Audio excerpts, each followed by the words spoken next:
Life is, and will ever remain, an equation incapable of solution, but it contains certain known factors.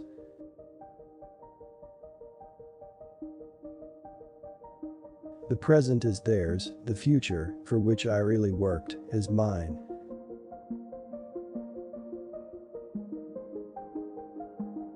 I don't care that they stole my idea. I care that they don't have any of their own.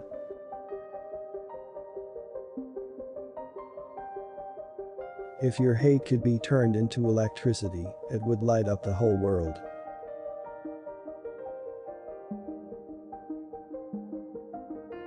Let the future tell the truth and evaluate each one according to his work and accomplishments.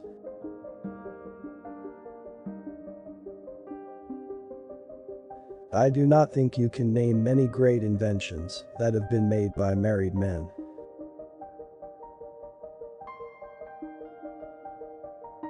What one man calls God, another calls the laws of physics.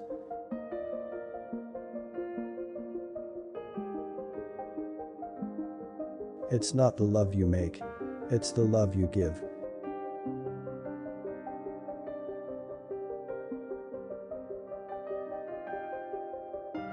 As I review the events of my past life, I realize how subtle are the influences that shape our destinies.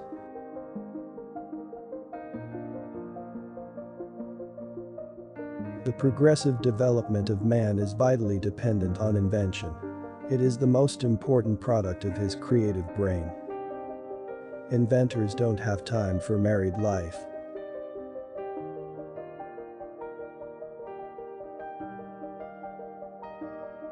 So astounding are the facts in this connection that it would seem as though the Creator himself had electrically designed this planet. Most certainly, some planets are not inhabited, but others are, and among these, there must exist life under all conditions and phases of development. So we find that the three possible solutions of the great problem of increasing human energy are answered by the three words: food, peace, work. Progress along such lines will be impossible while nations persist in the savage practice of killing each other off.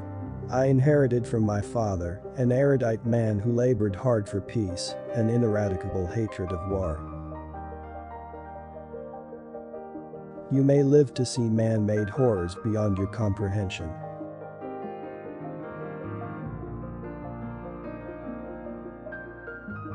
If you want to find the secrets of the universe, think in terms of energy, frequency, and vibration. My brain is only a receiver in the universe. There is a core from which we obtain knowledge, strength, and inspiration. I have not penetrated into the secrets of this core, but I know that it exists.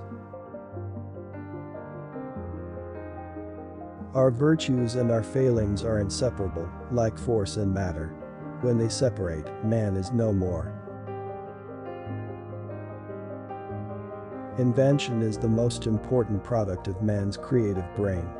The ultimate purpose is the complete mastery of mind over the material world, the harnessing of human nature to human needs. The individual is ephemeral, races and nations come and pass away, but man remains.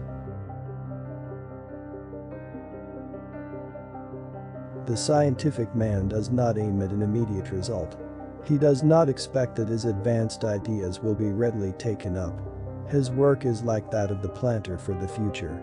His duty is to lay the foundation for those who are to come and point the way. The opinion of the world does not affect me. I have placed as the real values in my life what follows when I am dead.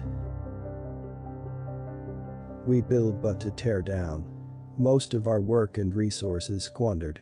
Our onward march is marked by devastation. Everywhere there is an appalling loss of time, effort, and life. A cheerless view, but true. The day science begins to study non-physical phenomena, it will make more progress in one decade than in all the previous centuries of its existence. I do not think there is any thrill that can go through the human heart like that felt by the inventor as he sees some creation of the brain unfolding to success. Such emotions make a man forget food, sleep, friends, love, everything. I predict that very shortly the old-fashioned incandescent lamp, having a filament heated to brightness by the passage of electric current through it, will entirely disappear. The desire that guides me in all I do is the desire to harness the forces of nature to the service of mankind. The gift of mental power comes from God, divine being, and if we concentrate our minds on that truth, we become in tune with this great power. Most persons are so absorbed in the contemplation of the outside world that they are wholly oblivious to what is passing on within themselves. My method is different. I do not rush into actual work. When I get an idea, I start at once building it up in my imagination. I change the construction, make improvements, and operate the device entirely in my mind. Be alone, that is the secret of invention. Be alone, that is when ideas are born.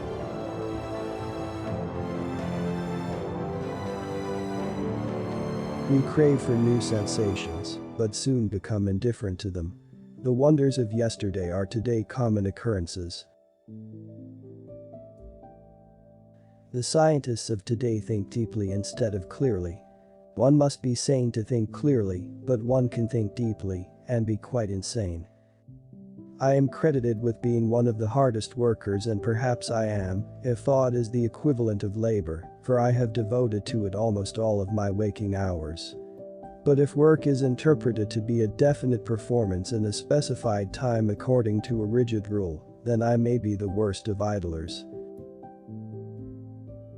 I had a veritable mania for finishing whatever I began, which often got me into difficulties.